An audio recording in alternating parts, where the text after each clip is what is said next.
as I said, my name is Mark. I'm an undergraduate senior at Stony Brook University. I'll be receiving a Bachelor of Science in Biochemistry in about a month, less than that even now. I took the MCAT January 16th of this year, so only a couple months ago. I scored a 520, and you can see my score breakdown. Especially for today, I got a 132 on cars, which is the maximum score. So kind of want to help give some tips on what you can do to improve your scores if you need it, especially for cars today. My email, if you ever want to contact me with any questions or concerns. Okay. Just a quick description of this course. We'll be having lectures every Sunday at 12 p.m. Eastern Standard Time, just like today. We'll also be having office hours every Saturday from 12 to 2 p.m. Eastern Standard Time, just so you can come in and ask any questions one-on-one, any specifics or anything. Every week we'll cover a different topic, alternating between the 4 sections, and this course will end June 6th. After that, we're planning to launch a 15-week full course, which is 3 lectures per week and 1 to 2 office hours per week. And we'll cover a lot more content because we'll have a lot more lectures, obviously, and we'll be able to get into a lot more specifics. Okay, and the planned start of that is the week of June 14th. Okay. So we also have a GroupMe. If you guys aren't on it, this GroupMe will have all of the lecture recording links and PowerPoints posted. Usually the recordings are uploaded to YouTube on the Socratic Med YouTube channel. But we'll link that in the GroupMe, and we'll also post the PowerPoint. I'm going to post this GroupMe link in the chat in a minute. We'll also be posting any updates or changes to scheduling we may as they may come up here. So it's also a great way to get a hold of me or the other person who's running this, Tim. You can just simply add us in the GroupMe chat. Let me post this in the chat for a second in here so you can join.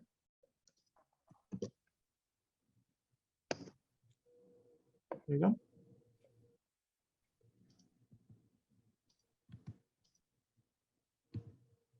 And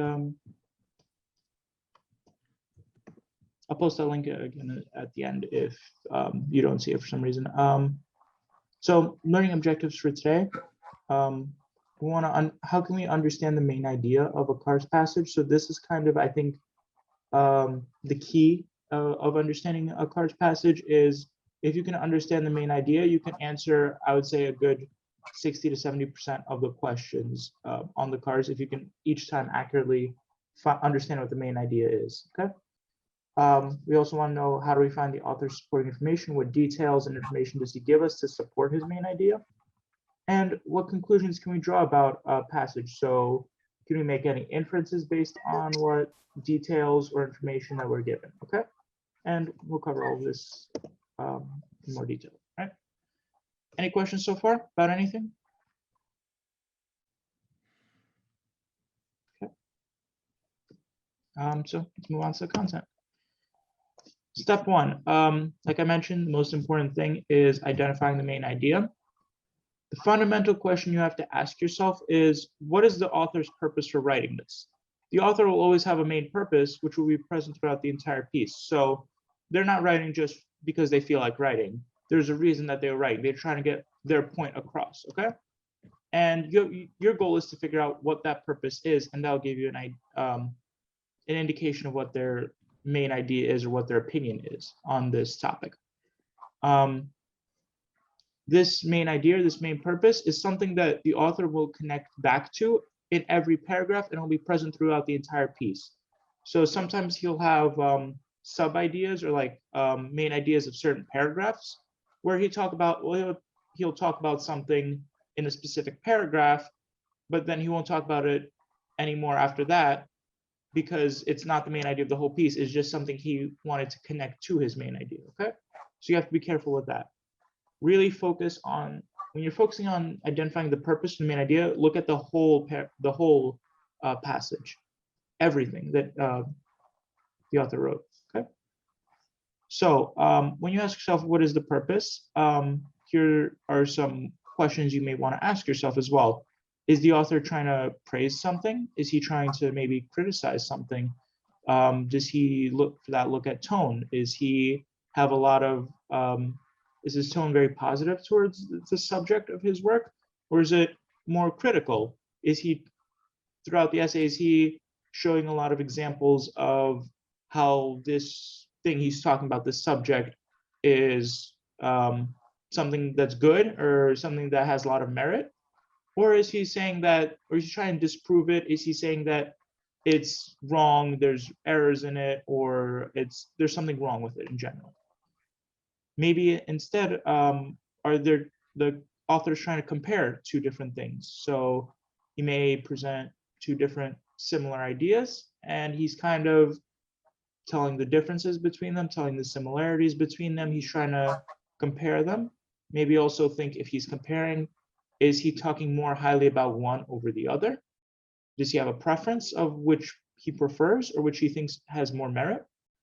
So for that, you really want to look at like words like similarly or something like that, where he's like directly comparing two things. And if you want to find out if he has a preference, again, go back to praising and criticizing. What's his attitude when talking about one thing? What's his attitude when talking about the second thing? Okay. Maybe instead it's an argumentative piece. He's arguing about something. He's arguing for or against some idea that he has, and he's trying to support his argument with evidence. Maybe he's just simply describing something or trying to educate the audience about something. This is also a valid main idea, something that comes up sometimes. They don't really have kind of like they're like praising or criticizing something, or really arguing or comparing. They just want to educate about this specific topic. Maybe it's philosophical theory, or maybe it's like some scientific invention, or it may be a new, I don't know, method or something. Whatever their topic is, maybe they're just simply trying to educate about it. It may be sometimes hard to differentiate between just describing or if they're praising something. So really, you do want to kind of pay attention to the kind of language they use and kind of the examples that they include. So, for example, if they're simply describing something and it's like a theory, they may present opposition to that theory and they'll kind of leave it at that. Whereas if they're trying to praise something, they may present the theory, they may present the opposite, what others may say in opposition to that theory, and then they may shut down the opposition, okay? So that kind of shows the difference. If they're really just trying to educate you about the theory and kind of give you all sides, then they're describing something. If they're more presenting it, then showing opposition and then shutting down the opposition, saying, no, this theory kind of overcomes that, then think maybe they are praising it, okay? Okay, so I was talking a lot about something, like here, there's praising something, comparing two things, arguing for against something. What is this something? So this is also an important thing you really have to pay attention to. Is the main thing that they're talking about a person, or is it multiple people? Maybe some historical figures, some celebrities or something like that, scientists. And again, you have to think, connecting that to the main ideas. Do they praise or criticize this person, this group of people? Are they comparing multiple different people? So are they comparing two different scientists and their theories, two different philosophers and their theories? Is this something, is it a book, article, or maybe a theory, or maybe an idea someone else expressed? So this kind of different thing, it's something, it's like a theory idea someone else expressed. It's not the author's original theory, okay? So that's a little bit, so be careful with that as well. Make sure like you know who made up this idea or theory that the author is talking about, okay? Do they agree or disagree with what this other person came up with or what they said? Maybe it's a mix of both. Maybe they somewhat agree, but they think that person didn't go far enough and they want to kind of build on it. Maybe they think the opposite, that they went too far and that it may apply to this specific scenario, their idea, but it doesn't apply to all scenarios. Are they maybe comparing two different theories or ideas that two different philosophers or scientists or something have, okay? Is it maybe a new technology, like a new drug or a machine or something? Are they comparing it to an older or previous technology and saying how it either improves or actually gets worse than what we had before? Or maybe they're comparing it to an alternative modern technology. Do they like it? Do they not like it? Well, like, what do they think about it? Is it better than the alternatives? Is it better than what we had before? Kind of think about those. Okay. All right. And again, I want to stress this. When I'm mentioning these like people, books, theories, technologies, I'm referring to something that's constant throughout the entire article. So maybe he'll talk about a person, his theory, say he'll talk about Darwin and his theory of evolution in one paragraph, and then he won't talk about it again for the next 4 paragraphs, and he will never come back to it. That means the main idea isn't involved with Darwin or his theory, it's involved with something else, and Darwin and his theory are just supporting information users. So you have to pay attention to what is a common theme that's in all 5 or 6 or however many paragraphs the passage has. So it should be present at least somewhat in every single paragraph, and it should be something the author always comes back to and always kind of tries to support. So for today, it's a little bit different than with bio or chemistry. I think the best way to prepare for cars is really just to do more practice on it, and kind of while you're reading it, make sure to kind of think about these questions that I asked. So first thing we wanted, we want to first focus on main idea and getting the main idea, because I think that's the most important thing. So here's a Google Doc. I will post this as well in the chat. Second.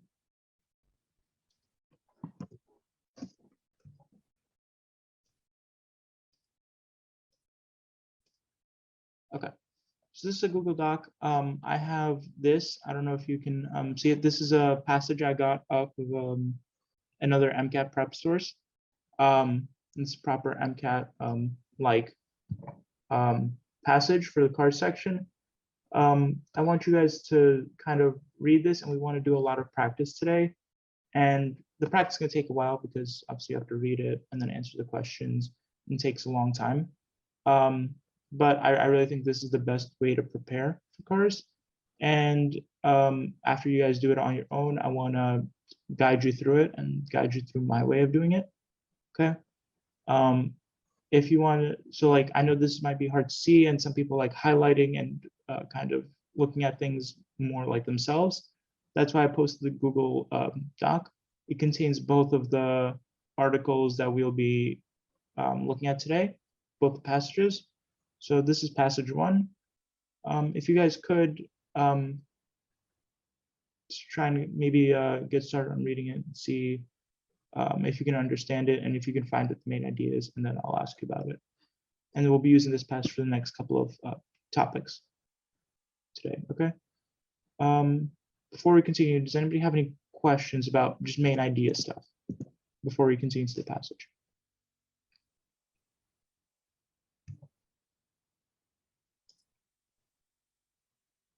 How many minutes to read the passage? Somebody asked in the chat. I'll say I'll give you guys about 15 minutes to read the passage. That's more time than they will give you on the MCAT. But really, I kind of want to like give you guys a little bit of time, because I think that for cars at least, the first step is definitely you have to learn how to get correct answers and learn how to analyze passages first before you have to worry about timing. But any other questions about just main idea, anything that's not clear, anything that maybe was a little bit vague? I know this is a little bit hard to teach because it is very vague. It's very non-specific, not like biochemistry. But anything you guys want more clarification on, a little bit confused about?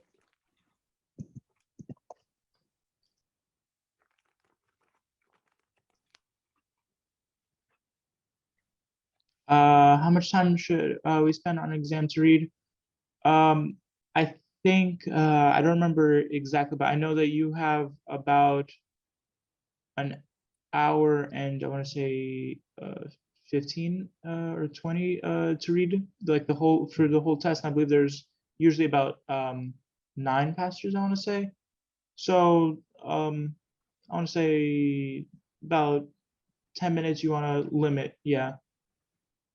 Yeah, about 10 minutes. Somebody else put it in the chat. About 10 minutes per passage, but obviously some less more. But yeah, I'm giving more time just because I want you guys to get it right. And I'll go back to the passage on the PowerPoint as well if you don't have access to Google Doc. As somebody asked, how important is citation? Could you clarify your question? Citation, like when you're not citing the sources because you're not actually writing, it's multiple choice.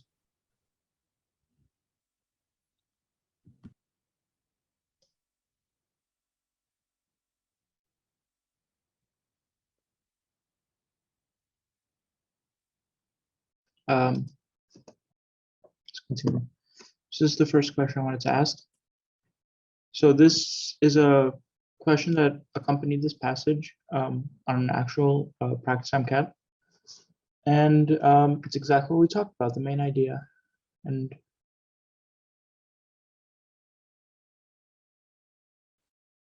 okay. So the answer is A.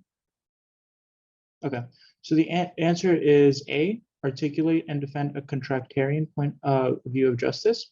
Okay, so you guys want me to explain why? So I think the other answers that I would think a lot of people would maybe choose is maybe C. Yeah, so that's I thought the other answers that would be compelling would be C. The reason for that is compare the utilitarian and contractarian theories of justice. So remember when I mentioned watch for the whole main idea of the whole article, not just one paragraph. If you want to look back, utilitarianism is mentioned in this first paragraph. Two important are this, utilitarianism and contractarianism, and then it's not mentioned in paragraph 2, 3, 4, or 5, really. This is like these 4 paragraphs are only about contractarianism, not at all about utilitarianism. Really, the only reason he even mentioned utilitarianism is because as kind of like a way to introduce it or kind of just introduce contractarianism. And kind of like how it has like another theory that it competes with. So if we want to talk about back to my main ideas, is he comparing 2 things? Not really. He never really mentions. He mentions in the beginning how they're these 2 theories, and they each are usually mutually exclusive. So usually one is more prominent than the other. That's really it. He doesn't mention which one, any differences, like main differences between them other than in the beginning, like the first 2 sentences. He doesn't really mention which one is better or worse. He doesn't like say if he has a preference for either of them. He doesn't really go into detail about kind of any like major, even like he mentions like they have some similarities and they're like a little bit different, but he doesn't really mention anything about that. Especially like utilitarianism, like I mentioned, is not even mentioned in the last 4 paragraphs. That's why I would say it's not C. That's like the reason it's not C. Whereas A, articulate and defend a contractarian view of justice, like I mentioned, when I was talking about the difference between describing and praising, in the end, while it can be and has been argued that the blind choosers envisioned might decide on to gamble. So this is kind of, he's giving his opinion about the theory, and he's giving a rebuttal, like a common rebuttal that other people say about the theory. And then he said such arguments are ultimately lacking in interest. So he refutes the rebuttal. So he kind of like shuts it down. This is like a classic case of not describing, but rather praising something. When you give a theory, give its like the counter arguments and then shut down those counter arguments. So that's what you would do in an argumentative essay when you're trying to like praise something. And that's why he's defending the contractarian view of justice. And if you notice, the entire article is just simply about this contractarian view. It's just describing it and giving its merits. Okay.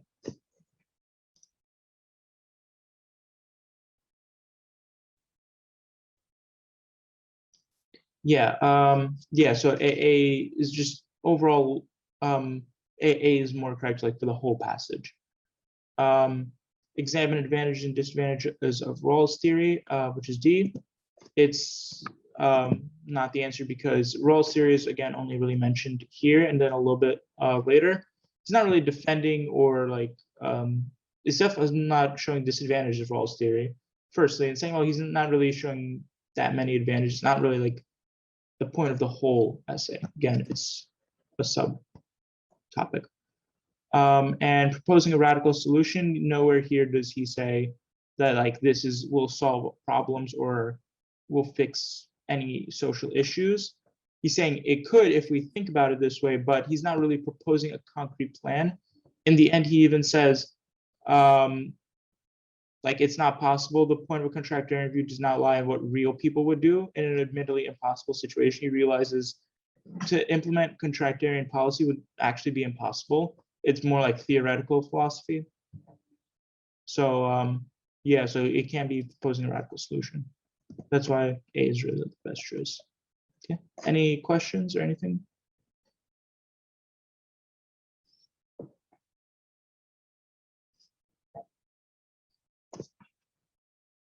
Okay, then we can move on.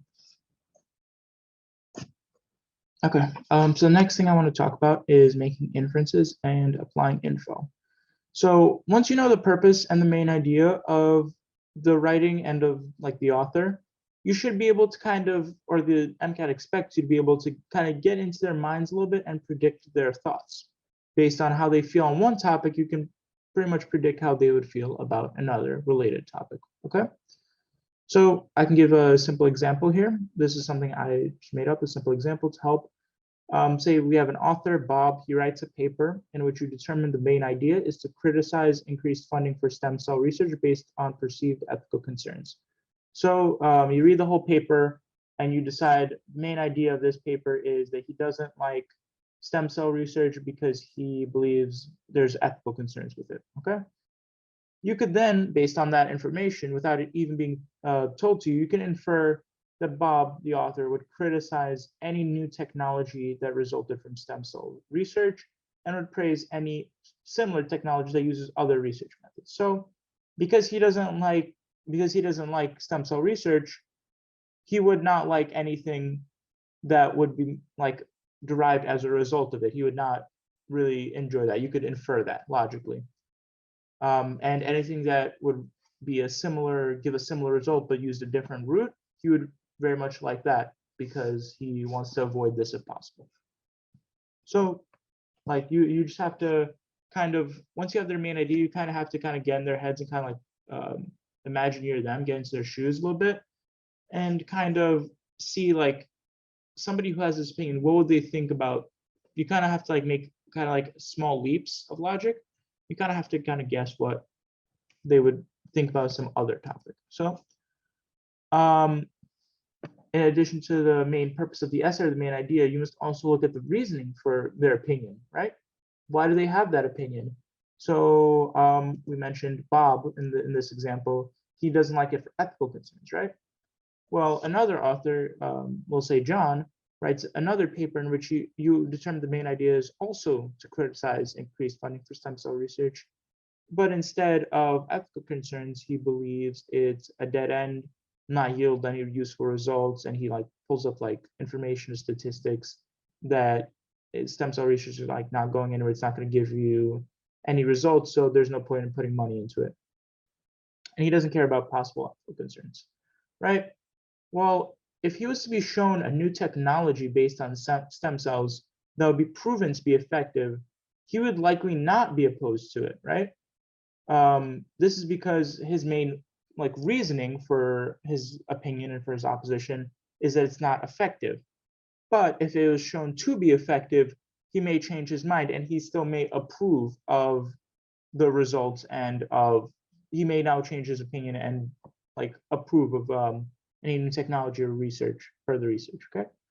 However, Bob, the author from the first example, he would still be opposed probably to any new technology, even if it was shown to be effective, because he would still consider it unethical, right? So the efficacy didn't address his main reasoning, which was how ethical it is, right? So for that reason, he probably will not change his mind. But if you do address the reasoning, they may change their mind and they may be more open to it. Okay, that's kind of like an important thing. Somebody raise their hand. Opal. Yes. So who would we believe is the main author if we're having changes of opinion? Whose opinion do we go with at the end? Okay. No. So if you were to be given an article, it would just be, say, like John's article. It would be like, this is not good. Like stem cell research, we shouldn't be funded because it's not going anywhere. It's dead end. It's not effective. And then one of the questions related to the passage may ask you, if there was a new technology that was shown to be effective and it was derived from stem cell research, would he be opposed to it, or would he be in favor? Would he likely be in favor of it or opposed to it, and why? And like you may say he would likely be in favor because it addresses his efficacy concern. So the changing mind. Swayed by yeah, the changing mind wouldn't happen in the actual article. It would happen in a question that goes back to the article. Okay. And it would just be so true for that one question. Okay. Okay. Right. Not okay. change the entire idea of the passage. Exactly. So let me take a screenshot of just the information you gave right before this slide. I just need a quick screenshot of it. Sure. As a reminder, all the PowerPoints will be posted, so you can end the lecture recording as well. But yeah, go ahead. Okay, I'm good. You can move on. Thank you. Okay, so we want to get into our next question. This is also related to that passage we covered first about the utilitarian and contractarian.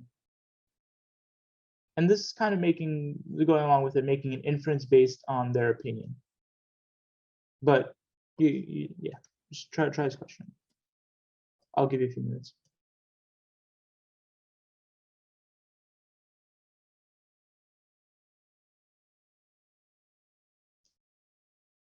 Okay. All right. So the answer is C. Keeping the parent alive only if doing so is beneficial to the society as a whole. So this, unlike kind of like what I mentioned in the last kind of 2 slides, is not talking about the author himself, but rather a person that the author mentions, a utilitarian, right? So rather than kind of trying to find the main idea and necessarily finding the main idea and opinion of the author, you have to find what the opinion of this utilitarian would be, right? And they do give that to you in the passage. So if you want to go back here, as they mentioned in the first paragraph here. So this is okay. Which aims to calculate and institute the greatest good for the greatest number, not necessarily ruling out the possibility of sacrifice and suffering on the part of the minority. So utilitarian would say that as long we want to do what would cause the greatest good for the greatest number of people, even if it means some people have to be sacrificed, right? So because of that, we can kind of eliminate choices B and D automatically. So arguing that the parent is a member of the contracting unit had equal voice in the decision. So we know that contracting unit is more a contractarian type philosophy. It's not a utilitarian. So B would be not the right answer because it's a different philosophy. D, on the other hand, is wrong because upholding the parent's right to life against potential lessening of the family's hardship. So a utilitarian, we can say they're okay with sacrifice, so they don't really have that strong of a sense of a right to life as much as kind of the greater good for the most amount of people, right? So the family's hardship versus the one person's life is for them kind of not as important, one person's life. So that's why they would not really uphold one person's right to life against potential lessening of the whole family's hardship, right? And we can guess that because they're willing to make sacrifices and they want to cause good for multiple people. And that was mentioned in the paragraph, right? Choice B would better align with the contractarian point of view. You can really just guess that based on like contracting unit, because utilitarians don't have a contracting unit, right? That's only a contractarian term. Okay, and that I do want to get into that a little bit. So so C is like a really good answer because it's the very definition. Keeping the parent alive only if doing so is beneficial to society as a whole. So you want to do what's the greater good, what's for the greater good, even if it means sacrifice. That's the very definition. A is a decent answer, but it's not a good answer. It's not the best answer, right?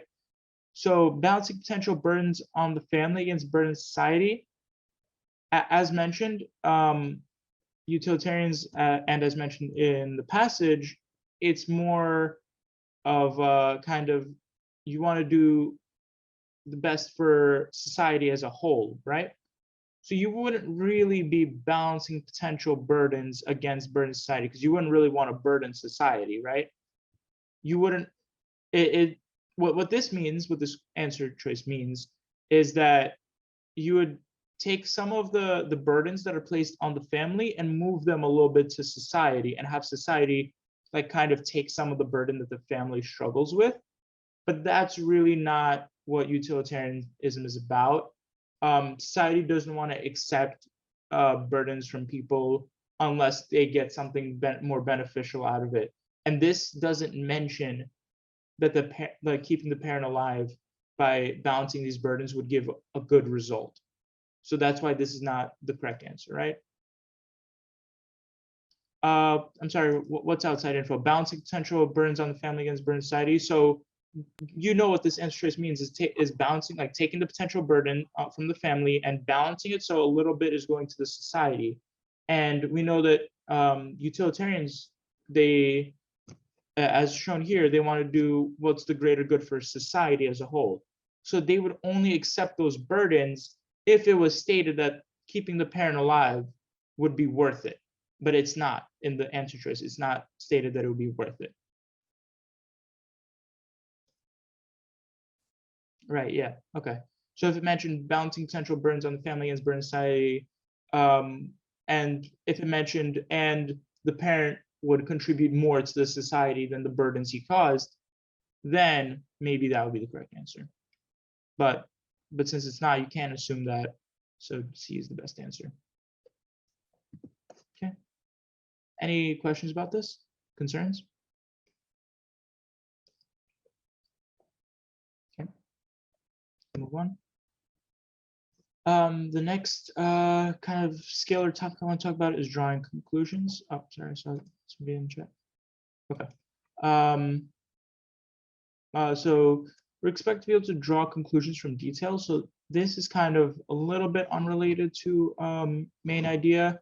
And this is one of like the few things actually that's not related to main idea, I think. So you want to take supporting details and you want to like kind of take them to their logical conclusion. So to do this, and this is like a little bit hard to explain, but you might see it when you see the question, you must understand what those details mean.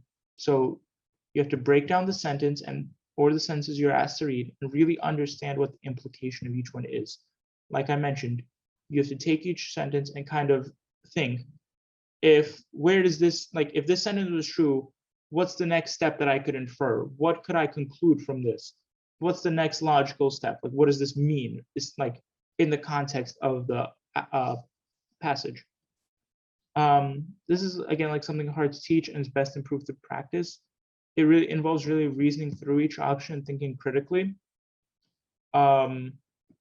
So I want to kind of like just show you a question just so you can kind of understand what I'm talking about. this is so you really have to kind of like think things through a little bit for each answer choice. Some answer choices you don't have to, and you can maybe eliminate them right off the bat. Some you really have to think through. So take a moment and really go back to the passage and kind of like think about this one. Okay, I'll give you a few minutes.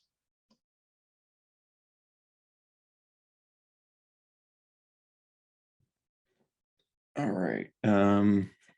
Okay, so 64% of people voted for D, and then 18% voted for B. And then A and B were both 9%. Okay, I'm doing this just for people who are watching on the recordings. And just so you guys can visualize. Okay. Oh, I actually messed this up because whatever. Kind of move these down one, but whatever.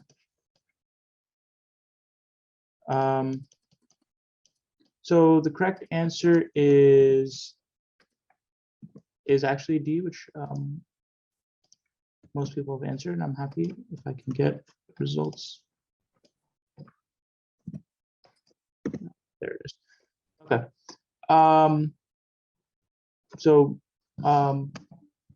I do agree. The answer is D. And I'm happy that people were able to see it. So we know that the answer is not A because if we want to go back to the article, it specifically says these two concepts in the first paragraph, these two concepts are contrasting but not necessarily contradictory. Okay, so we can automatically rule out B just based on what the passage says. Starts from similar ideas of human nature. Again, this is not necessarily true because we know that it says here, if I can find it. So the contractarians postulate a group of rational human beings. So they kind of see humans as kind of like being rational kind of creatures by nature. Whereas utilitarian, you can infer. This is like the first time you really, the first thing you have to really infer is they kind of don't see it that way, and they kind of see things more as kind of not as much as people themselves are rational because they'll be selfish, right? You can infer that based on the fact that they're not trusted to kind of do what's for the greater good, right? So somebody has to tell them what is for the greater good. They can't rationally think that themselves. That's the first thing first conclusion you have to make. Whereas involve different notions of desirable society, as you can kind of infer from utilitarians, their desirable society is where a lot of people enjoy the most freedom, with a few people like not having a good time. They're like suffering like slaves. Whereas in contractarianism, everybody enjoys a relatively equal amount of like justice, rights, freedom, right? And that's like the ideal society, right? And you can infer that based on the fact that in utilitarian, they're okay with people making sacrifices if it means greater good for the rest of the people, right? Whereas contractarianism doesn't want that. You can infer from the fact that even they explicitly say, we want the most good for the most people. Kind of like in terms of we want everybody to have like a relatively equal amount of freedoms, equalities, and nobody would vote against that. If we were to do like the veil of ignorance, nobody would vote against that, so nobody would really be suffering, ideally. Okay. And the fact that they agree on several major points is not true because it didn't really mention any of the several points they agree on. And you haven't been given enough information about utilitarianism to, I guess, infer that, because the starting ideas are different. So from C you know that the starting ideas are different. From D you know that the desirable society is different. So really there's not much left of kind of what you can agree on between those two people. They're not necessarily conflicting, but they don't really, not necessarily parallel either. They don't really agree with each other that well. There's not enough evidence to support that, right? Anybody have any questions about this or anything? Like, anybody confused? Or does anybody understand why B is the wrong answer? Because that one I feel like might not have explained thoroughly. Okay, if not, I can move on, right? Okay. This is another very common type of question that you'll see, strength and weaken questions, okay? So once you understand the main, this is going back to main idea, and another reason why I mentioned main idea is important. Once you understand the main idea, whether it be of the whole passage or just one paragraph in the passage, or even an idea presented in the passage, you should have an idea of how to support or weaken that idea with evidence. So some forms of evidence, you could have statistical research, specific examples, new findings, etc. So again, statistical research would be something like if they mention kind of like this many percent of people have suffered from this as a result, like this many people have like died or something of this bad thing, for example. Specific examples could be times in history where this maybe theory or idea has worked out or hasn't worked out. Maybe something like another, like kind of in another area or situation where it has worked out, something where, or hasn't worked out, I should say, like either way. A new finding would be some like new like scientific article came out saying like this works or whatever to support their idea, or a new scientific article has found this or that.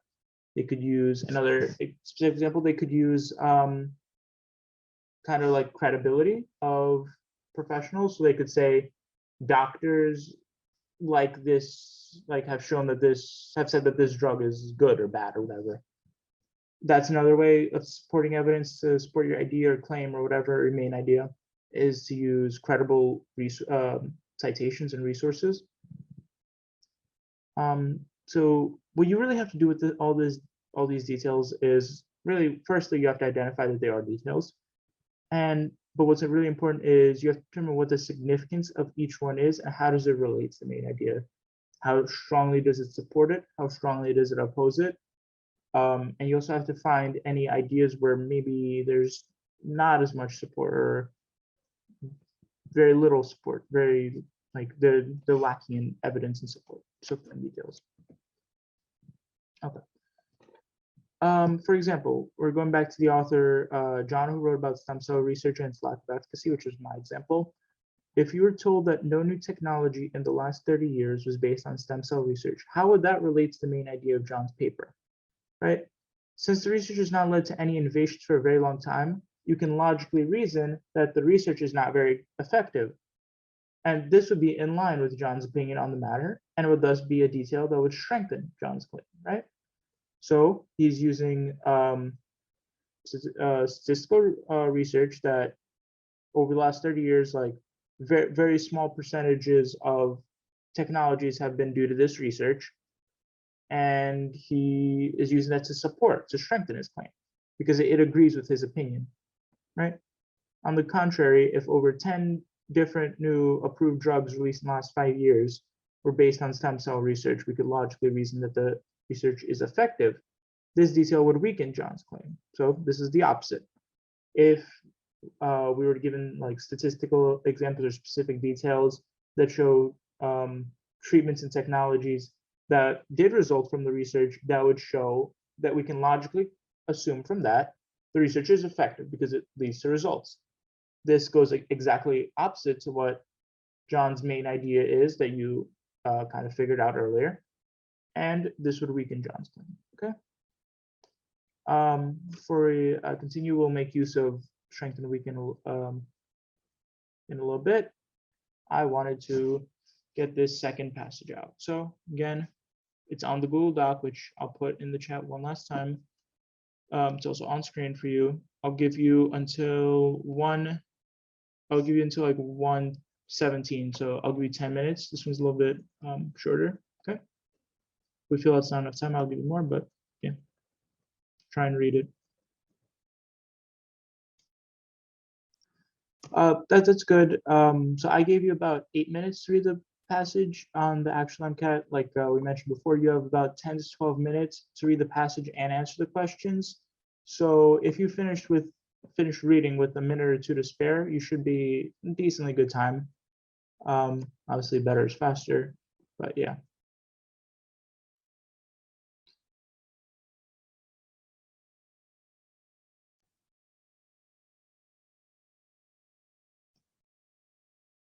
All right, Tim, do you have the results for the poll? Yes. So 40% said D, 30% said B, 20% said C, and 10% said A. And I'm sharing the results. So correct answer, which the majority did get, is D. So it's not so it's still not the majority of like the class, I guess, but the majority of people did get the right answer. So I do want to go over this a little bit. Okay. So this relates to the strength and weaken that we talked about before, just in a different wording. They didn't use the word strength and weaken. Sometimes they do, sometimes they don't.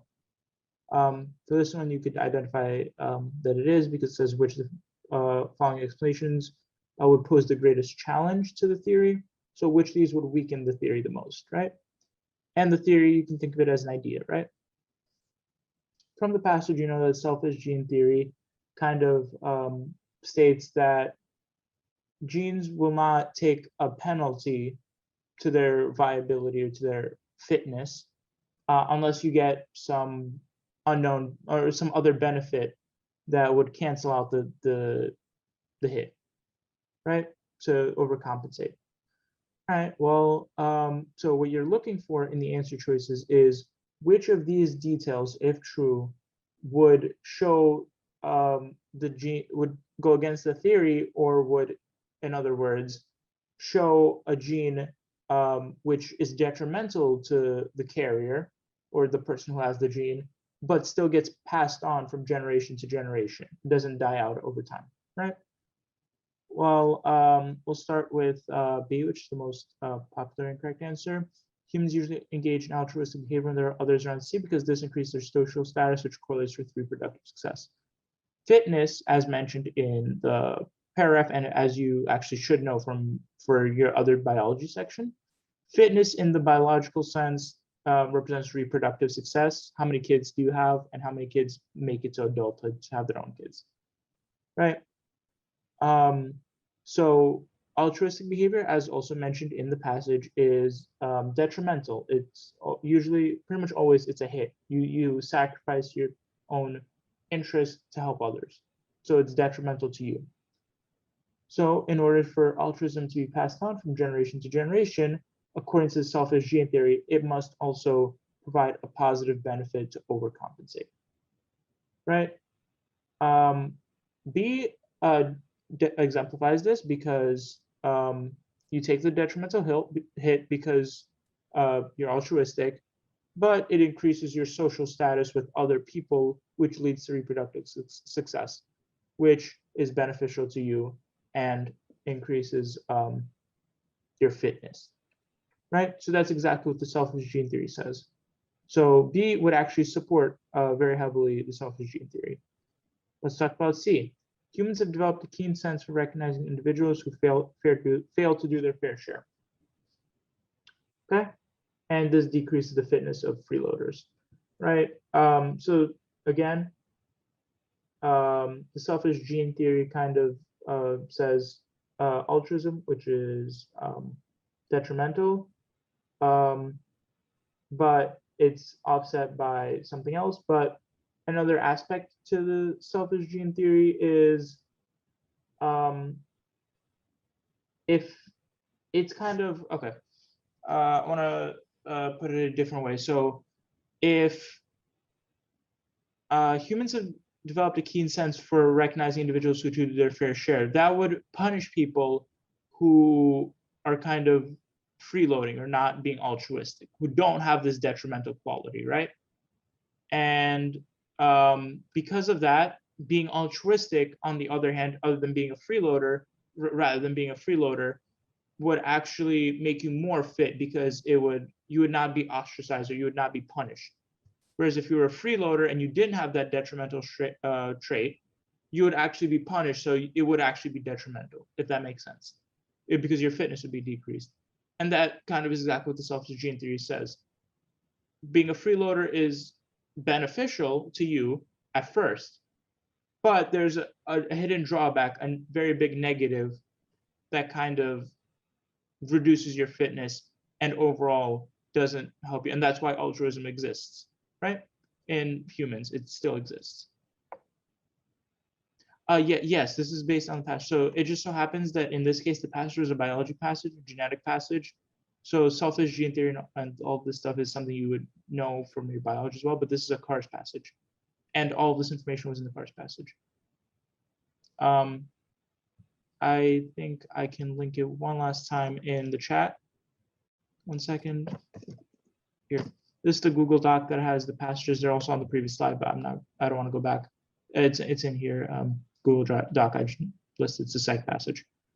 And as for why A is incorrect, humans primarily help close relatives.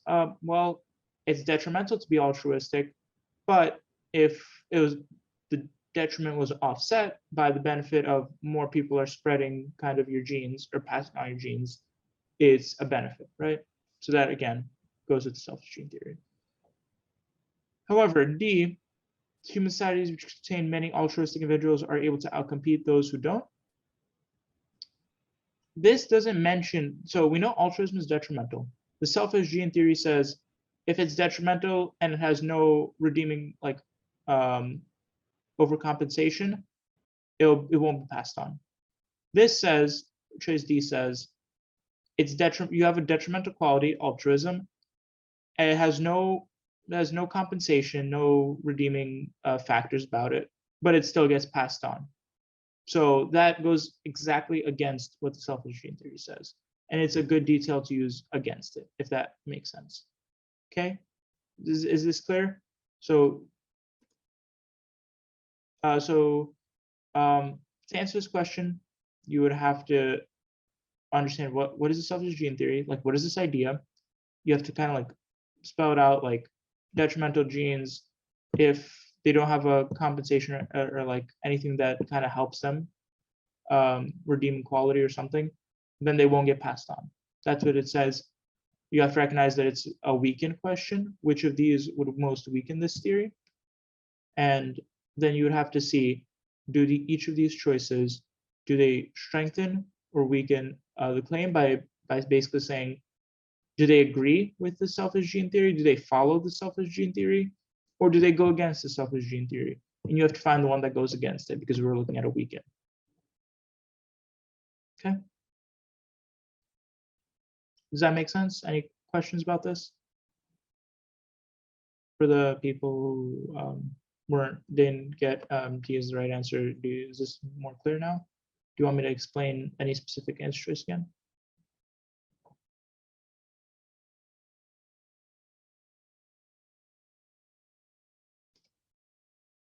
B, please, no problem. Okay. So again, we know that the SelfEsteem theory is passage 2 in the Google Doc. It's the one about social Darwinism. So the reason people engage in, like the SelfEsteem theory says, if you have a detrimental trait, which altruism is, in the passage it says altruism is a detrimental trait. It explicitly says it.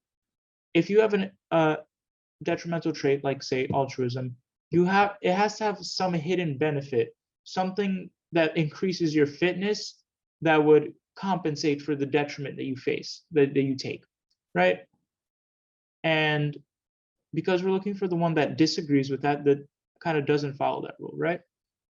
B does follow that rule, because if you engage in altruistic behavior, so for example, you give away money, give away resources, do something that like is detrimental to you, like I'm giving to charity, I'm giving away money. So I'm giving away resources that I could have used for myself to somebody else. That's detrimental to me. But if there are a lot of other people around to see it, they'll like me for it. They'll think I'm kind, generous, charitable. And in the past, it said being viewed as charitable or kind or generous is increase, and it says in the question as well, increases social status and increases reproductive success. People like women or men, depending on whatever, will like you better if you are generous or kind, if they can see that you're kind and generous by giving away your resources. That overpowers the detriment that you face. So by me attracting a woman or a man, because I'm spending money, I'm actually getting more out of it, and because of this, my gene can pass on, my altruistic gene, the gene that makes me want to give away money, right? And that's why it gets passed on. Is that a little bit clear? Does that make sense? Can you please go over that last point again? Okay. Thank you. So, like I mentioned, giving away money to charity is detrimental for me because I'm giving away my own money. But if somebody is around to see it, so say there's a woman around to see it, and then she sees me giving away money, and she thinks I'm like it increased my social status because she thinks I'm rich and I'm a suitable mate. And because of that, she's attracted to me, and I'm able to, because I gave away money, I took that like detriment, I'm able to have kids because of it. I will pass on this gene. So I have a gene, the altruistic gene, pretend, that makes me want to give away money to charity. I will pass that gene on to my kids. And my kids will, the same thing will happen to them. They'll give money to charity because they have my gene. They'll attract mates, like females, males, who will see that they're giving away money and they're kind, generous. And they will be able to have their kids, and they will pass on the gene that I gave them to their kids, and it'll go on and on and on. That's exactly what the selfish gene theory says, because it's detrimental to you to give away money, but if you can get something out of it, like for example, social status and reproductive success, it can offset the detriment that you face, the negative that you face, the penalty, right? Does that make sense? And yeah. So yeah. So what would weaken that would be if somebody else said, you said somebody's attracted to you because you're kind, giving away money, Mm-hmm. and somebody who's already rich, would that weaken the argument, that the altruistic argument? If you're already rich, you're not really impressed with the passing on of the money? Oh, That okay. the weakened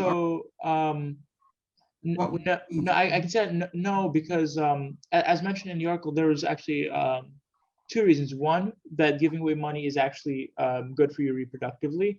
Firstly, people will see you as kind and generous, so they'll like I mentioned, they'll see you as kind and generous, and they'll like you. Another reason is if it's kind of like a status symbol. If I'm giving away this much money, imagine how much more I have. And that like, so you should pick me because look, I have so much money, I can give it away basically for free. And that kind of like will also attract mates because they'll be like, wow, he must have so much money. He'll have so many resources. He must be very fit, and I'd want to have kids with him. That kind of. So right? what would weaken that if it's somebody else that had money and is not, like in this question, what would weaken it is if I already have money and I'm not impressed with your money, then that would totally weaken that argument. That could be an option to what would weaken the altruistic, somebody else who has money. Yeah, if that was an option and it said like people who have money themselves aren't attracted to people who have money or something like that, then maybe that could be an option, but that doesn't really relate. And it's kind of like going a little bit too far with it. I don't want to like kind of confuse other people. Okay. Sorry, yeah, but if that was an option, then we'd discuss it. But this, I don't want to. Okay. Okay. So, next question. If you want to start the poll up again, Tim.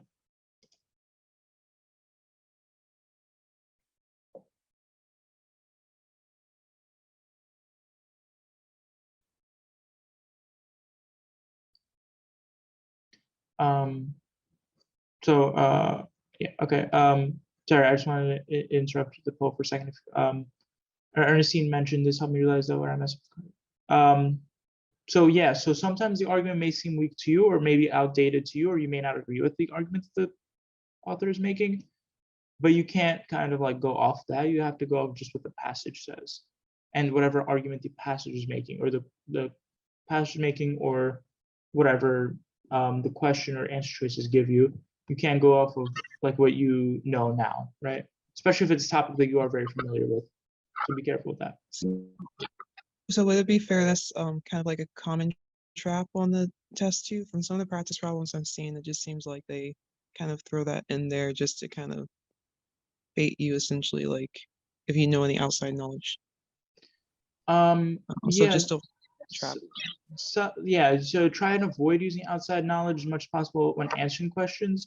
Outside knowledge can actually be pretty helpful in understanding the passage. So like if you have a decent biology background, which you likely do, this would be like this whole self-esteem theory. It's not the first time you're hearing it. You already have some idea of where they're going with it. And it's easier to understand some of the jargon, especially that's present in these passages. If you have a philosophy background, understanding, you already know what utilitarianism and contractarianism is, and you can kind of better understand what the author is saying, but you still have to pay attention to what the author says rather than what you know from before. It just can help you understand. Does that make sense? It makes sense. Thank you. Mm-hmm.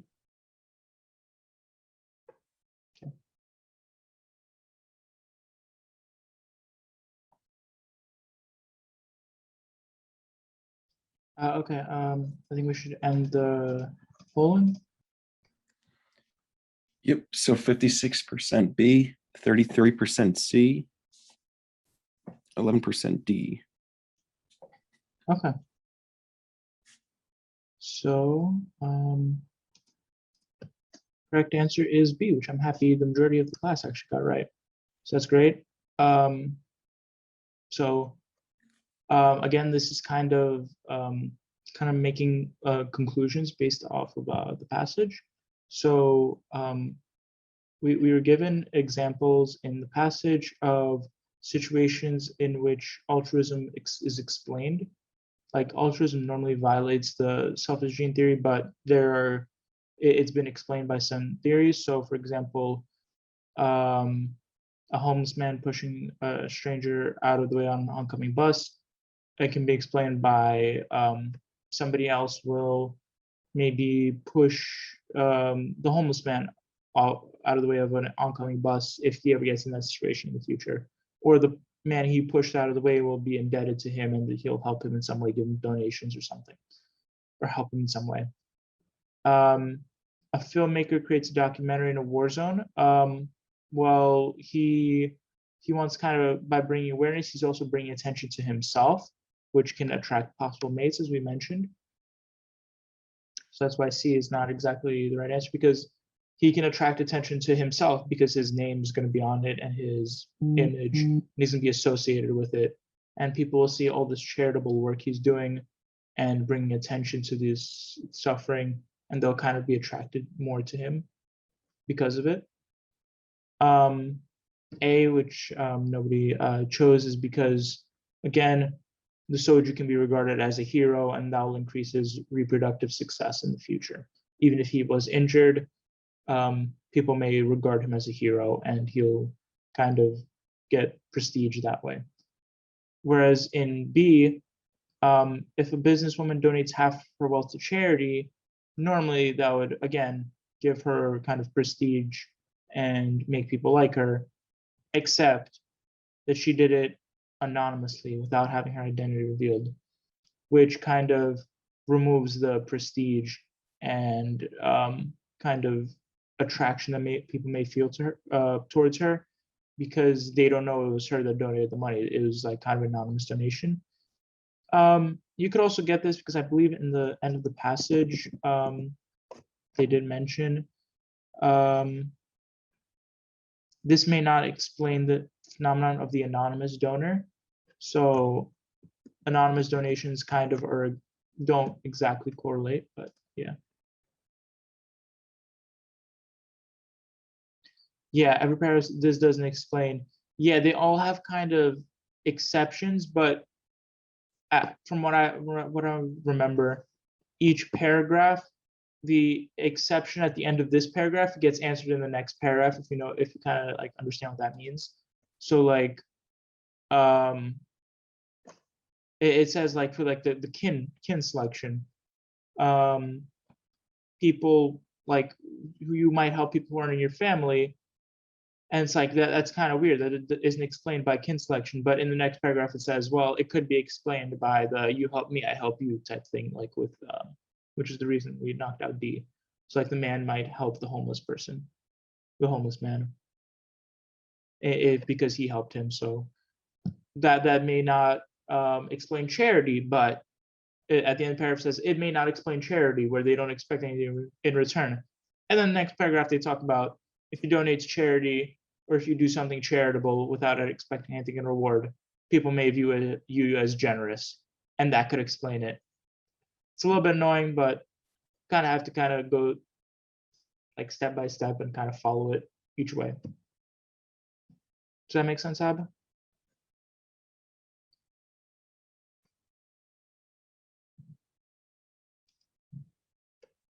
Okay. Any other questions about this question? Problems with lineage choice or anything like that? Oh, okay. Yeah, sure. So the last paragraph, so you remember at the end of each paragraph it says, you pointed this out, this doesn't explain this, this doesn't explain this, this doesn't explain this, but in each next paragraph it kind of explains the thing that they said this doesn't explain it, right?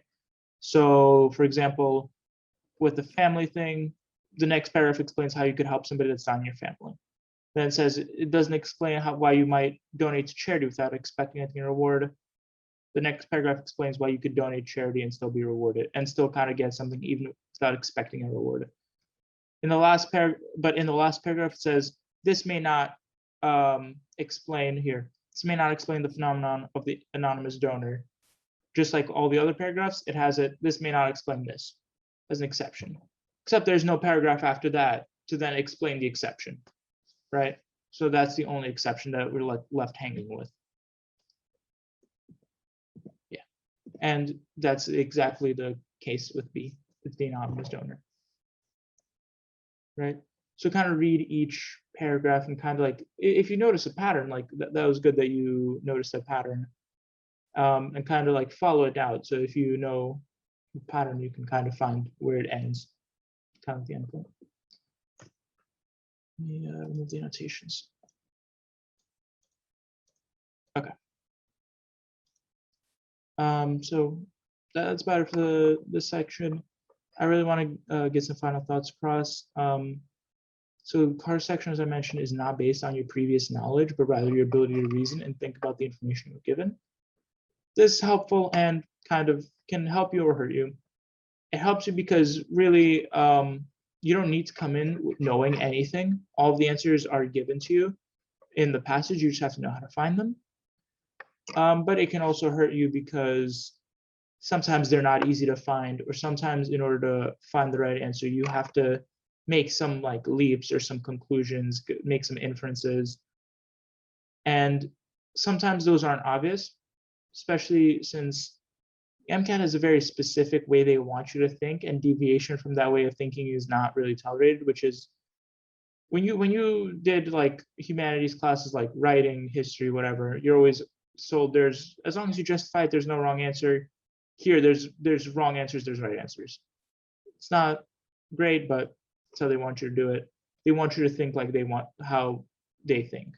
They want you to think this specific way. If you can think that way, that's great. If you can't, then you have to learn how to. You can't get around it. the best way to reshape your thinking and learn to reason and think the way they want you is to practice. Keep doing it. Keep in mind all these questions I asked. Like I asked, recommended, keep in mind, what is the main, as you're reading, what is the main idea? What is the purpose of this? What is the subject? What is the author like trying to say? What details, what is a detail and what is a main idea? That's important. How does each detail support the main idea? How does it all come together? What inferences can I make based on each detail? What inferences can I make about the author based on his opinion? Things like that. What, like I mentioned, why is he writing this? What is he trying to imply with this? What would this logically mean? This is true both when you're reading the passage and when you're reading the answer choices.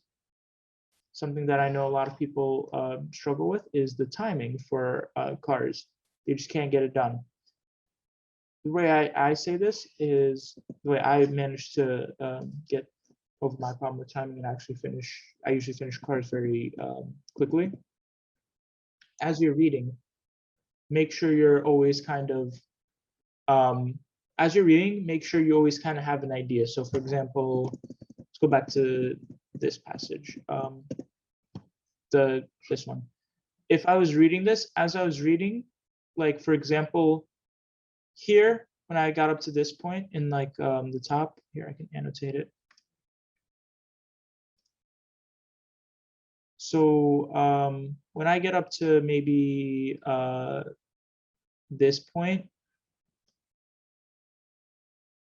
I may think the main idea is he's going to be comparing utilitarian and contractarianism. But then once I get up to like this point, I'll now change my opinion and I'll be like, he's probably just talking about the evolution of contractarianism over time. Once I get up to this point and read all of these passages, in my mind, I'll already be like, the main idea is probably he's just talking about contractarianism. He's no longer talking about utilitarianism. He's kind of given up on that because he hasn't mentioned it in a while. As soon as I get to this point, I'd be kind of 100% convinced of that. And at this point, I would just be highlighting, as I'm going, highlighting details that I think will likely be important. Somebody have a question? Yeah, a question. We can do practice. I believe, so we had office hours yesterday, and we actually did a little bit of cars yesterday. Does anybody, I know there were a couple of people here that were in the office hours. Do you guys remember the site you posted? Yeah, can you Opal or Jack Weston? That was it. Yeah, that was a good site. I'd never heard of that when I was taking the MCAT. I found out about it yesterday, but very good site. I actually like the passages. They were very MCAT-like. Yeah. And I think it's free, I believe. But yeah, as you get to this point, like I'd be almost certain of it, and that this is the main idea, that he's given up on utilitarianism. He's just talking about contractarianism. Next, as I'm reading, I would also be looking at details. So for example, John Rawls' theory, I noticed he talked about it here, but then he didn't go back to it. The so-called original position, rational beings.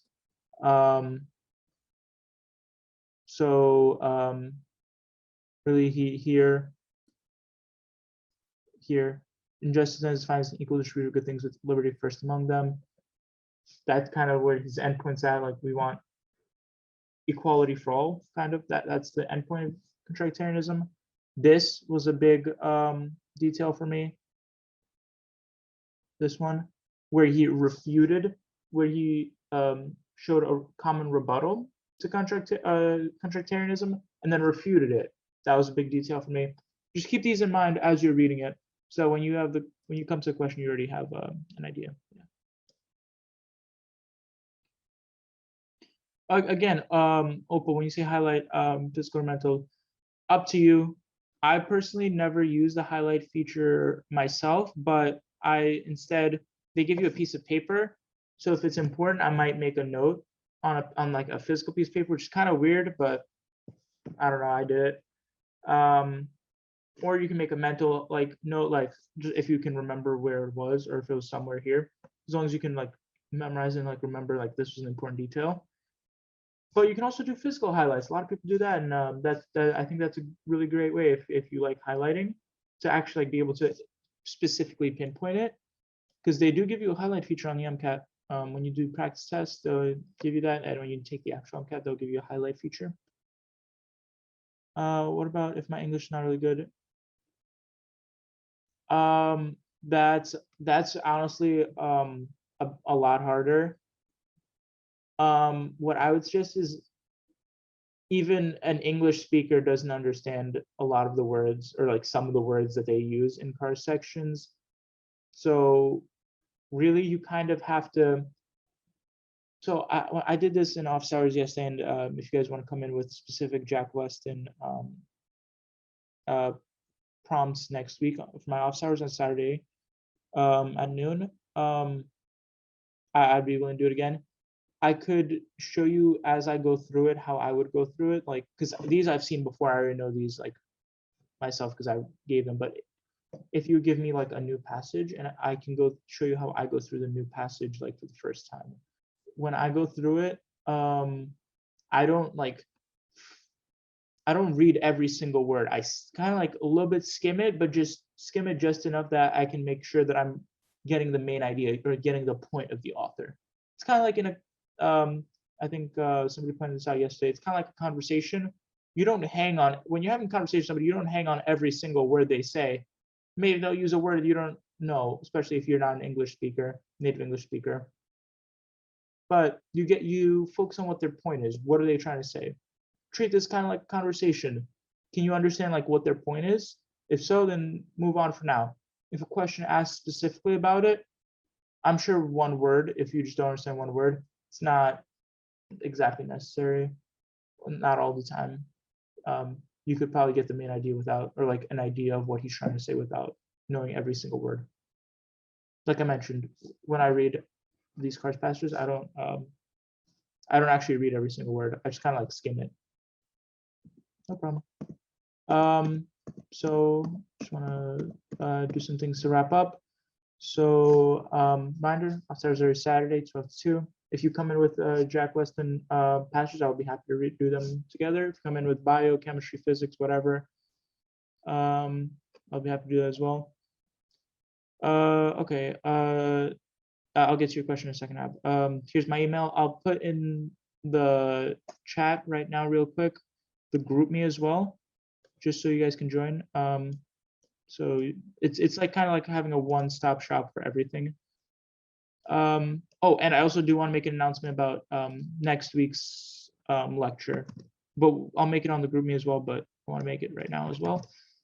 So for the next 2 weeks, it's not actually going to be me that's lecturing. It's going to be, I think, is she in here? Let me check. Yeah. Janelle, another co-host, is here with me. Next 2 weeks is going to be, next week is going to be cell biology. So basically just the cell, components of the cell, organelles, function, location, stuff like that. She's going to be going over that mostly. I'll still be here to like assist, but yeah. And then the week after that is psych and soc.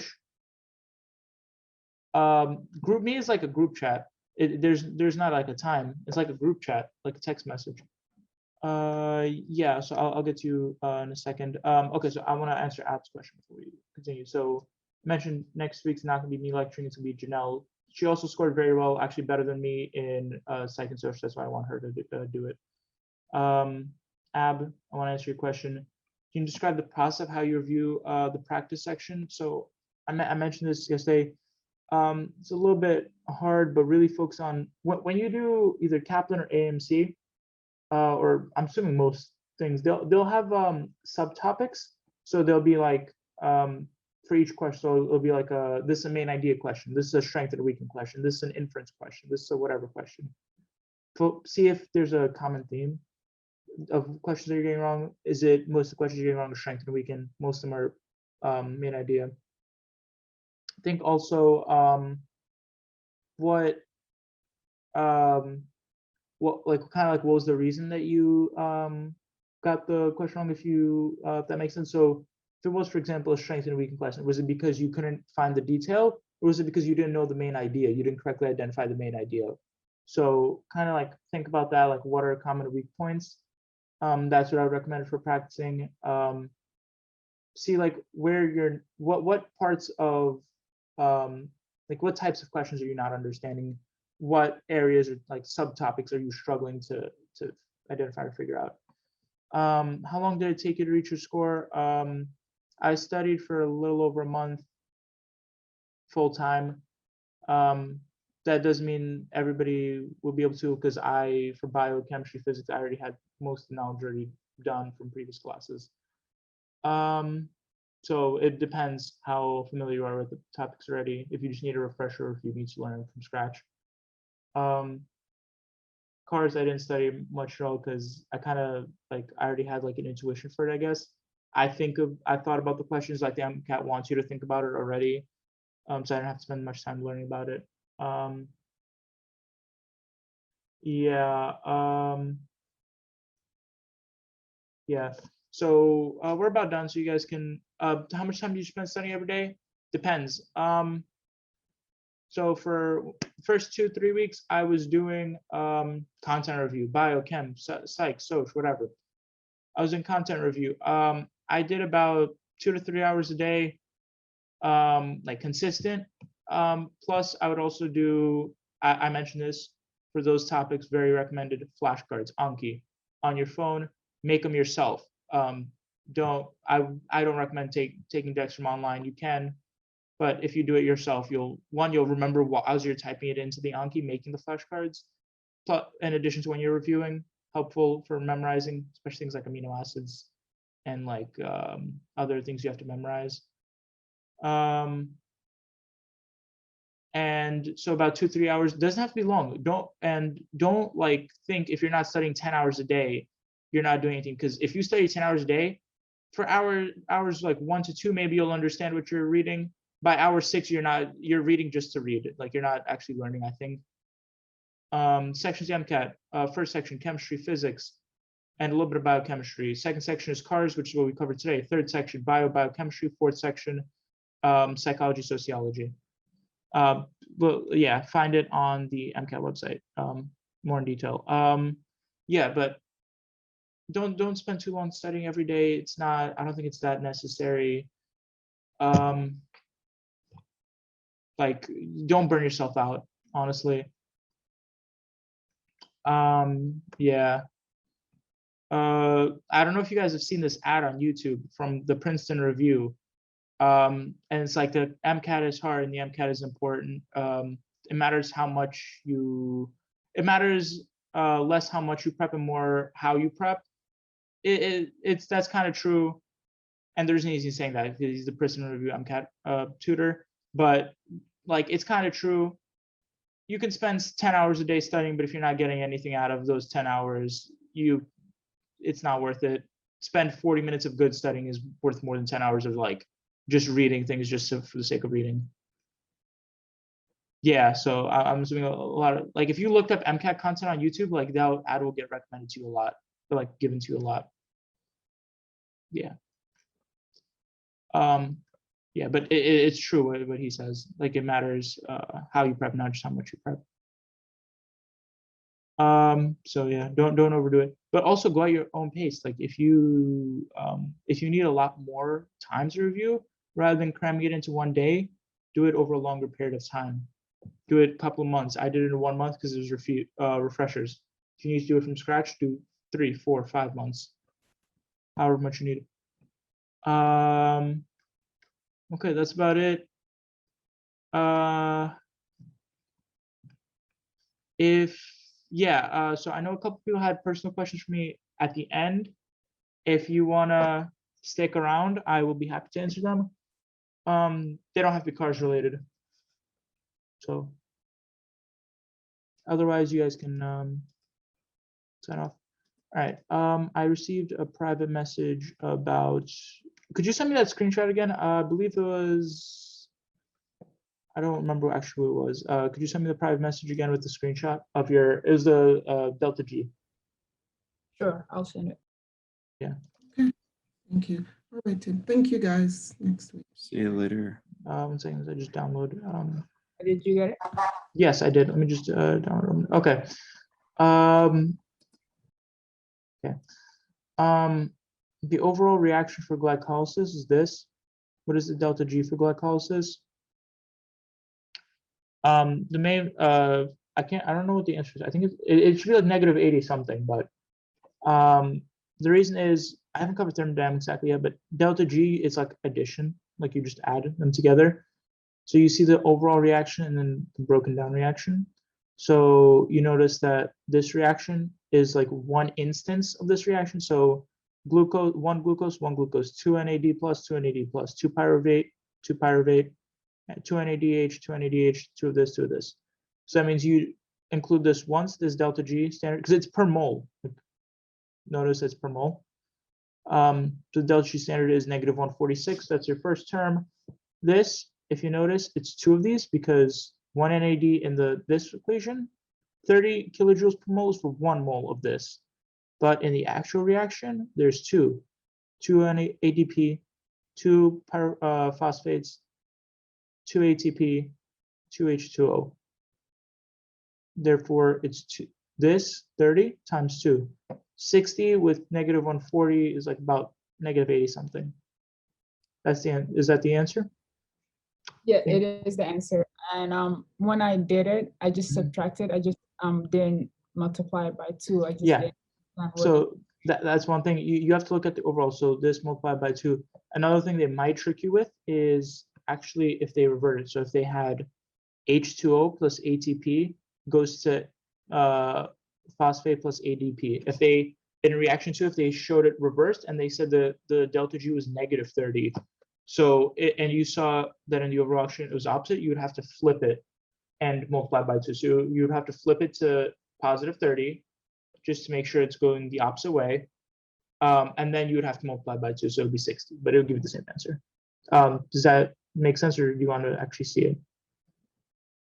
Yeah, it makes sense. Yeah, so be careful where they are on position, which side of the arrow they are. So if the ADP and the inorganic phosphate is on the right side, we have to switch it. Like it has to be on the left side. Yeah, it would have to. So if you were in reaction to, so in the overall reaction, you would never switch it because this is how it is. But in reaction to, if they gave you reaction to, they gave you ATP plus H2O, and then the arrow goes to the right and it goes ADP plus pyrophosphate, and they said the delta G of this reaction is negative 30 because it would be the same thing, just reversed, because it's going either way. Usually it's like that, for MCAT at least, percent it is like that. Then you would have to recognize that you have to first reverse the reaction, so that would negate the sign of delta G, so it would be from negative 30 to positive 30, and then you would have to multiply by 2. Right? That makes sense? Okay, got it. Thank you so much. AMC banks on Saturday. Yeah, if you come in with specific questions, I'll go over them, Carlo. If you come with specific questions, I'll go over them.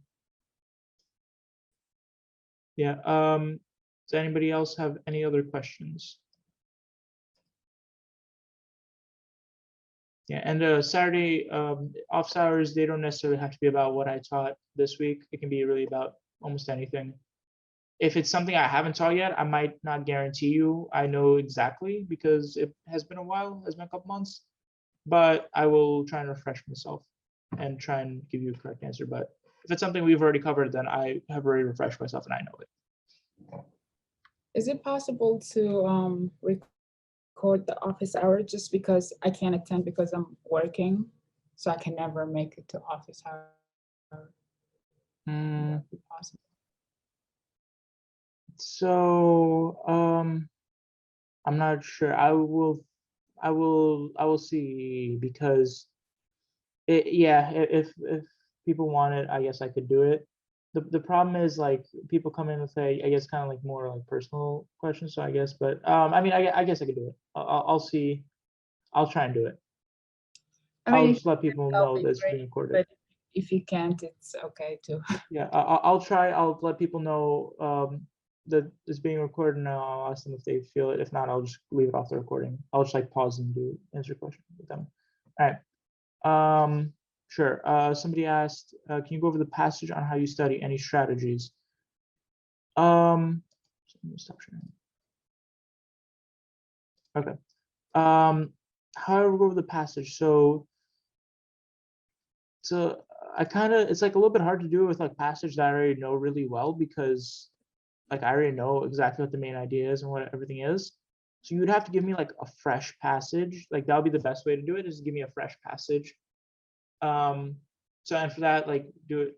You said you can't make it on Saturday office hours though. Maybe see not sure. Maybe for next week at the end of the lecture, if you want to come in at the end of the lecture with like a link, and I can do like a quick office hours with you only at the end of the lecture, like I'm doing right now. But I'll give you like a general idea right now. Okay. So let me share my PowerPoint again. So again, with this one, as I'm reading it, I don't focus on every word. So at the beginning, you probably should focus on every word, like 2 important concepts: utilitarianism and zoom's really annoying. But yeah, you should focus which aims to calculate infinitesimal, not necessarily out the possibility. So it's just explaining what utilitarianism. Make sure you know that. Keep a good, like, if it's an explanation of a term, definitely know it. A notion of social contract. Again, term. What is a social contract? Again, know it.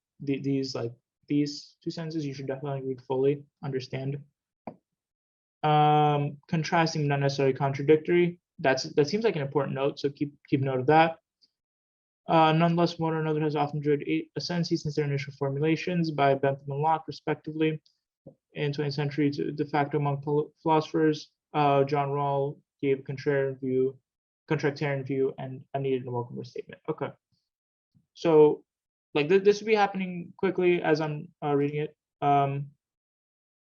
Yeah, some of these words can be tough, but utilitarianism is a jargon word that they gave you a definition for. Same thing with contractarian. Tracy asked if like philosophy, psych and soc I would definitely recommend, and I didn't. That's why my psych was very low, like relatively compared to my other scores, because I didn't take any of those courses. I had to learn that from scratch. Psych and soc I would recommend, especially soc. Maybe even a bit of psych, like especially neuropsych. Philosophy, if you're interested. Philosophy classes are usually kind of interesting, but up to you. If you have time, and depends how long until you have until you take the MCAT. Yeah, you most of these like it does help if you have come with outside information. So like I mentioned, if you come in to a passage with outside information, don't use it to answer the questions, but do use it to understand the passage. If you know about, like, for example, the SelfEsteem theory, because we're all biologists, we all kind of have at least heard of it, likely. If you come in with that, it's easier to understand the passage if you know what it's about. I know what utilitarianism, and I had a vague understanding of what contractarianism was before I started read this passage. So I kind of like understood it in a little bit better because of that, especially some of the words. But yeah, if you are coming off fresh and there's like some like art or like movie or like film cinemas that I have absolutely no idea about, and I do fine on those as well. You don't have to know what the people are talking about or have an expertise in what the people are talking about to do well, as long as you just know how to analyze it. Okay, yeah. But psych and social I definitely recommend for the 4th section. Sorry, getting back to you, Niyusha. So by this point, like I understand like some of the words are hard, but like something like utilitarianism, you don't have to know that word. Well, now you do because they gave you the definition of it, but before you didn't, and because they give you the definition, which aims to calculate and do the greatest good for the greatest number of people. You can simplify that, which aims to something the greatest good for the greatest number, not necessarily ruling out the possibility of sacrifice. So not opposed to sacrifice and suffering on part of the minority. Okay. Some of these words, like it is like, if English is not like your first language, I understand it's a little bit hard, but especially with this section, it can be really challenging. But sometimes you really just have to kind of use context clues and kind of like figure out what each word means if they expect you to know what the, like if they like, or explain something like utilitarianism. Again, you don't have to know it, but the way they like describe it and the way they give you the definition for it, that you kind of have to understand. You kind of have to understand like the sentence as a whole. What class might be helpful while we're in university? Obviously biology. Take all the biology classes you can. Take all the physics 1 and 2. Chemistry, obviously general, organic, bio, chem, psych, social, helpful. And then after that, it's to your interest. So if yeah, after that, it's up to you. Other than like those like requirements, it's up to you.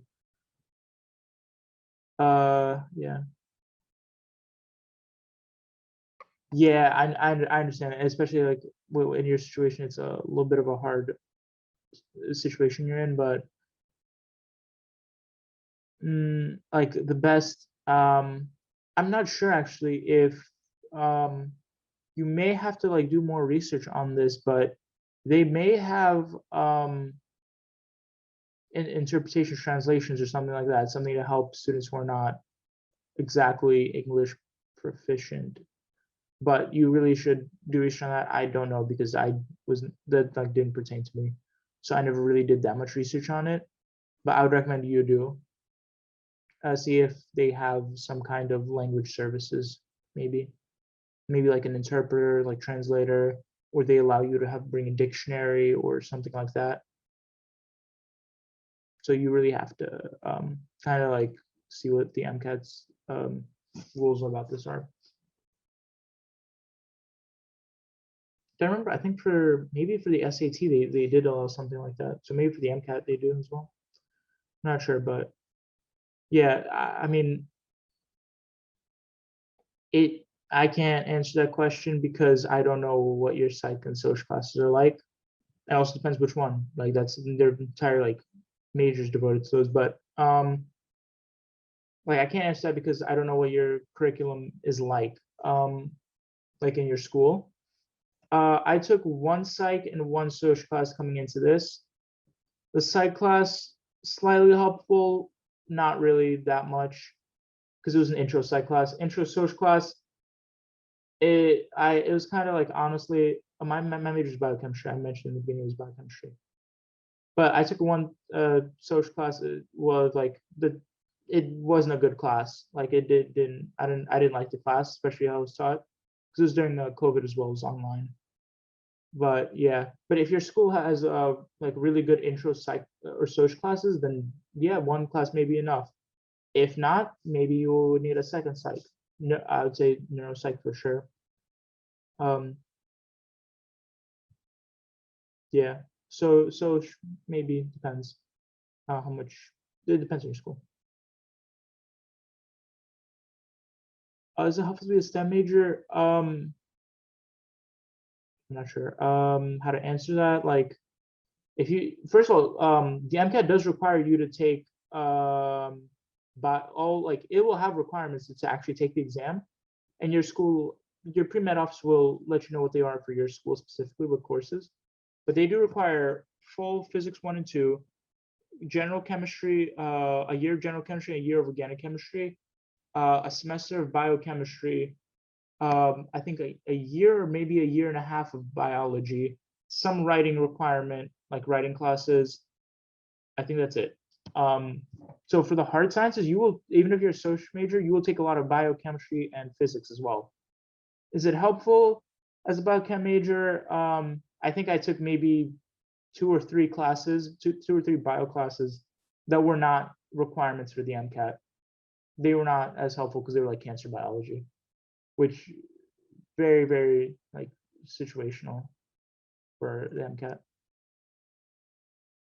So like, no, I took all of the required MCAT courses. So all like a year and a half of biology, biochemistry, all 4 semesters of chemistry and organic chemistry, biochemistry, all of that.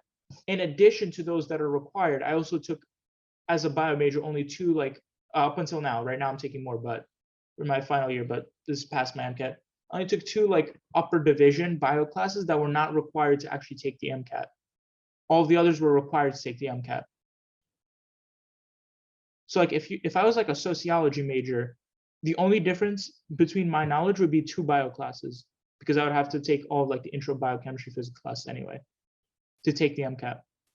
So it really doesn't matter as much, because yeah, I think you can do it with any major, honestly. Yeah. You can do it with any major, in my opinion. My recommendation is, what are you good at? What are you good at and what do you like? Go ahead. So yeah, I'm good at like biology, but like I'm not good at like math and physics at all. Math and as a And biology, writing. yeah, as a biology major, you will take the same amount of, as a biology major who's taking the MCAT, you will take the same amount of math and physics classes as a sociology or a humanities major who's also doing the MCAT. Like because if you're going, like, obviously if you don't like physics or math, don't go into engineering. Don't be an engineer, don't be a physicist, but biology, you're safe to go because it's not as much math and physics. It's not more math and physics than the MCAT requires.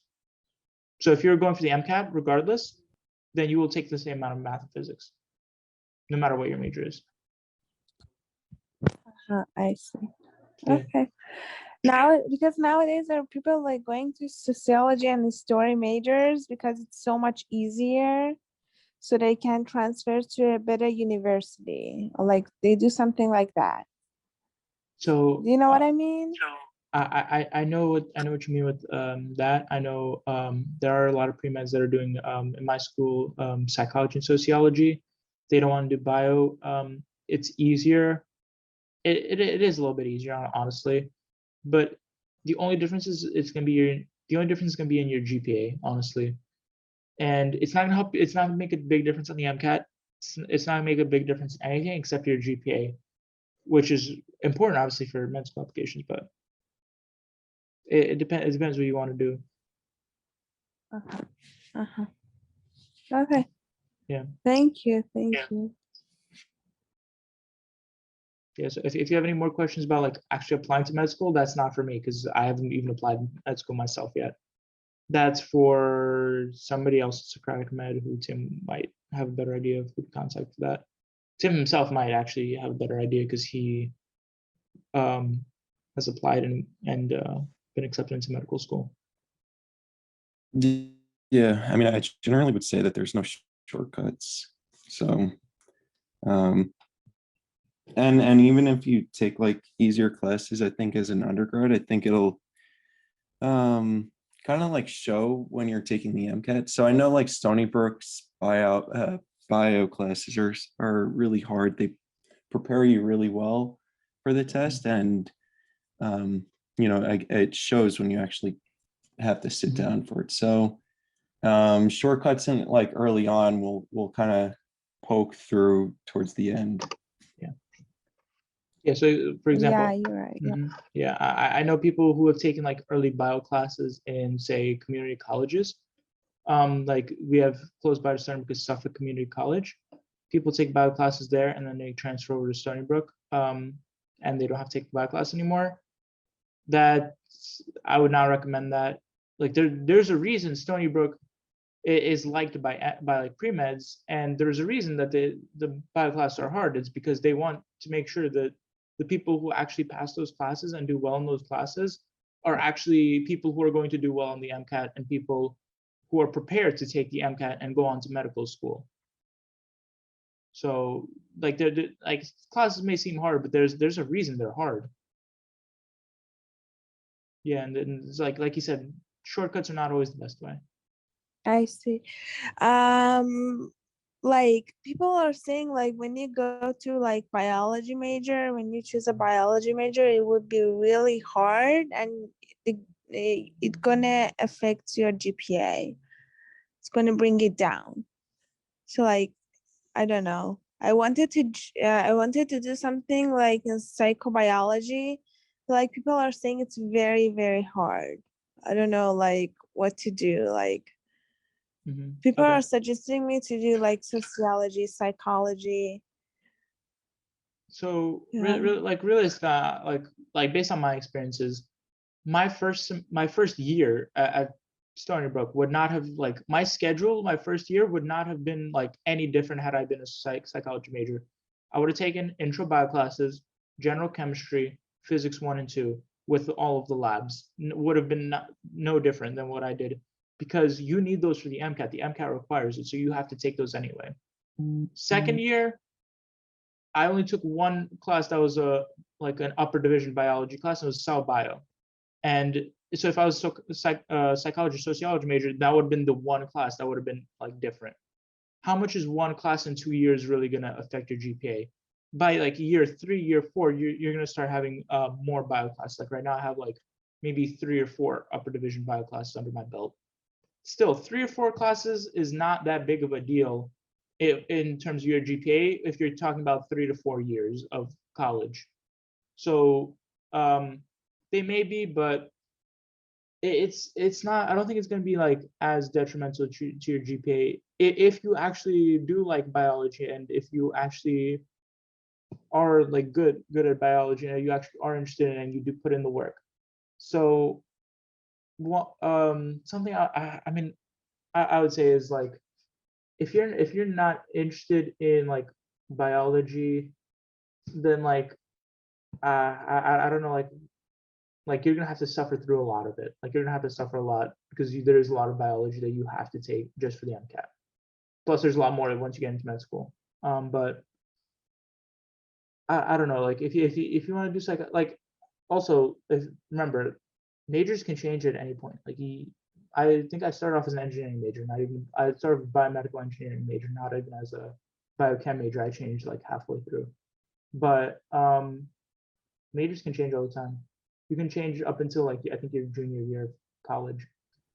If you start off as a bio major, you see Yeah, it's right. But go ahead. Yeah, you're right. Yeah. Like the thing is that like the sooner you know what you want to do, the better. Like I know that I want to like go to medical school or like, but like I don't know about the major. Like I'm still like I don't know. People are changing my mind. In my opinion, it doesn't matter what you pick. I don't know what your what position you're in right now, but if you're in your first year, it's not going to make any difference. In your second year, it probably make almost no difference anyway. If you're going into your third or fourth year, that's when you really have to start thinking about what major, what upper divisions you want to take. I see. And also one more thing, like on YouTube, I saw that it's saying like when you are like biology major, it's not going to prepare you a lot. I don't know why, but it says like when you are like a sociology major, psych major, because you're going to read a lot, the course section, you're going to get a good point, for MCAT. Is that like true? Or I mean, or you could just be a bio major and like read books. I don't know. Like I know. Like right? you could just read like Okay. you could take like all like the psychology and sociology class. If you're a bio major, you're not limited to just biology. Like you'll have a lot of electives. And firstly, to take the MCAT, you also need 1 year of a writing class. You need I think it was 2 semesters of a writing class that you need to take the MCAT. So you're gonna do a lot of writing anyway. Right. Also, you have electives that you're going to take: psychology, sociology, history, philosophy, whatever you like. I think I took 4 history classes in my undergraduate and like 4 engineering classes that like have nothing to do with biology, just because I was interested and I liked them and I wanted to take them. So you really are going to have a lot of opportunities to take the classes like you want, or the class you think are going to help you in the MCAT, whether they be psych, social, whatever. I think Got it. major is not as big of a determining factor as you may think it is before you go into like, before you actually like finish college, or by the time you get like senior in college. You're right. You're right. Thank you so much. And also, like, one more thing, I saw that there is so like we have MD and we have DO. What is the difference between these two? Can you just quickly, This Tim may need to help me out a little bit because I'm not like 100%.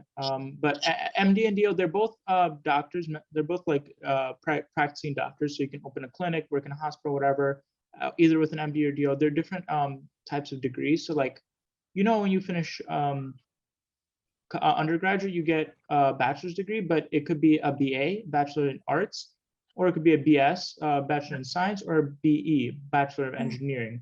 So it's kind of like that, different degrees. There's different medical schools. So there's MD medical schools and there's DO medical schools. Typically, DO medical schools are a little bit easier to get into than MD. So people recommend that as a backup if you want over MD. So like apply to MDs, focus on that, but DOs are like a backup. Really, like the curriculum may be a little bit different. I really don't know about the curriculum because I have not been to MD or DO schools yet. So I can't talk about the curriculum. I know it's very slightly differently, but you come out with a degree that says you're a doctor and you can practice medicine. I see. See if I see. Tim has any. Thank you. Yeah, osteopathic medicine and allopathic medicine. So osteopathic is DO, and you also learn a bit about like, I think like fluids in the body. Like it's more of like a holistic approach to medicine, whereas an MD is more of a deductive approach, using like kind of like studying medicine more at a molecular level, using more of a an approach with drugs and stuff. So yeah, it's two different ways of approaching it. Like Mark said, DO is usually slightly easier to get into. You know, lower on average, lower MCAT scores. So again, it depends because like I know a lot of people also like go to Caribbean medical schools. So those are even easier to get into than DO medical schools usually, but on average, like DO school is easier to get into than MD school on average. Got it. Okay. Thank you. I appreciate your guidance. Thank you. I appreciate it. All right. So it is getting a little bit late. Does anybody have any specific questions that you really want answered?